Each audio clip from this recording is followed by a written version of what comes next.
I am the Deputy Chief Air Operations. On behalf of the Chief of the Air Staff and the whole Pakistan Air Force, I would like to avail this opportunity to first of all thank Allah, the Almighty,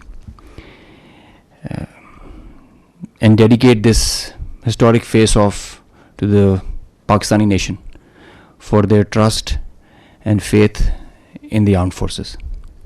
Very special thanks to the military leadership for their foresight and all-out support by the Chief of the Army Staff, and especially to the Chief of the Air Staff for his guidance, strategic vision, and the direction that he gave to the Air Force to create history like this. He really led from the front. He was involved all the way during this operation, spearheaded it, choreographed it. We call it the new art of war. This BVR fight of a couple of dozens up to 70 from their side, about 40, crossing 100, is the first ever in the history of aviation. It is going to be taught as a textbook case and a study and a reference material in the aerial combat history. I will distill some tactical details for you because they impact on the larger strategy, and run through very quickly so as to bring you all up to speed on what happened and how did it happen. This is the Indian side, this is the Pakistani side. We had some gaps in the north, center, south, and AEW just to support it. And the IF fighters started an initial build-up that was picked up from the north and the center across IB at 0010 hours. And by that time, PAF had initiated its response within 2 minutes. By 0012, our response was activated. The IF started to get their fighters get airborne in large numbers. By the time it has come to 12:30, we were pretty sure that this is going to be the day and the time to knock some sense into these guys once again. So we commenced our multi-domain operations, the pride and joy and the new concept of war that we have. This is the picture that's getting jumbled up. We have huge number of IF fighters that are stacked up in azimuth and in vertical all across, and the PF DCA response is in position. The complete package, when it gets into shape, it is on 4 axes, and we perceive that they will have 4 incisions just to embroil. Up to 60 aircraft, including 14 Rafales, were electronically ID'd by all through our electromagnetic operational environment. We call it the EMO. So by the time they were in air, we had sorted out and contracted all fighters and accounted for.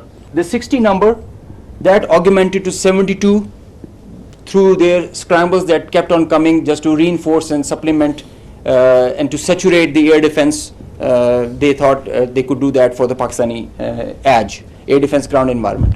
The complete DCA package response by Pakistani side was also there. We had 42 high-tech aircraft on our side, and the strategy was to have force concentration in our selected AOR and fight at our own strength. PF fighters ensured Pakistan's air sovereignty, and because of that, we first rerouted all civilian traffic that was about to go from Lahore, Islamabad, and this area, because we thought that this is going to be the hot plate. So we wanted safety for all the civil airliners. When they had seen this kind of a strong defense on our side, they resorted to launching their air-to-ground weapons while being cis frontier. And as soon as they had launched the weapons, we could ID that instantly. And the Chief of the Air Staff, as I mentioned, he was in the COC. He has been there for a couple of nights. I have seen him there. So when I said that he spearheaded and he led from the front, he really did that. And he changed the contract we were given the rules of engagement first to deter, and as soon as this thing happened, we changed our rules of the game in the air from deter to assure kill, deny own loss. PF strategy changed. We had a plan. We thought that Indians, the last time they said that they would have Rafales and they could have created any difference.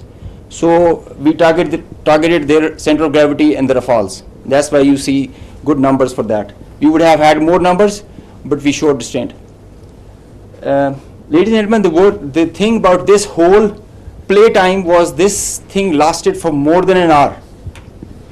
With so many large number of aircraft, so many large number of aircraft on both sides, with so many grinds, and the flow of the BVR, the modern warfare has changed so much that the long stick, the employment is if you don't shoot, you get shot. So that is why the art was to employ them optimally, and that was a big challenge for us. That is why I say that it has never happened before. These are the locations with the range bearing, electronic ID that we think that we are sure that we have shot. A MiG-29 was shot 8 miles from LOC, bearing 243, 20 nautical miles from Srinagar. A Su-30 was shot 192, 19 miles, 25 miles from LOC. We have the exact details because you cannot, in the modern battlefield, you cannot conjure up things out of imagination. You have an electronic ID. The aircraft gets picked up by his data link. As soon as you put on your radar, you show yourself, and nobody can hide, nobody can deny that.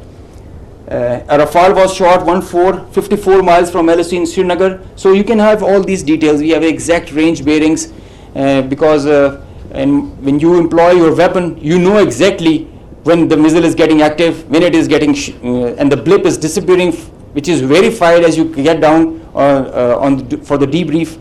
So none of the claims have any fat in them. So they are pretty clear, pretty concise, pretty accurate. They have an RT. This is the original RT that they are exchanging, and they're asking about his position. He's giving his own operations as fine, but he has claims that I've seen an explosion in the air. And I will share this detail. It's a long RT that we have. If we can hear one RT of one formation member, we can hear all of them in panic and in distress. So the idea was to just to prize you guys and to share with you how complicated this was, how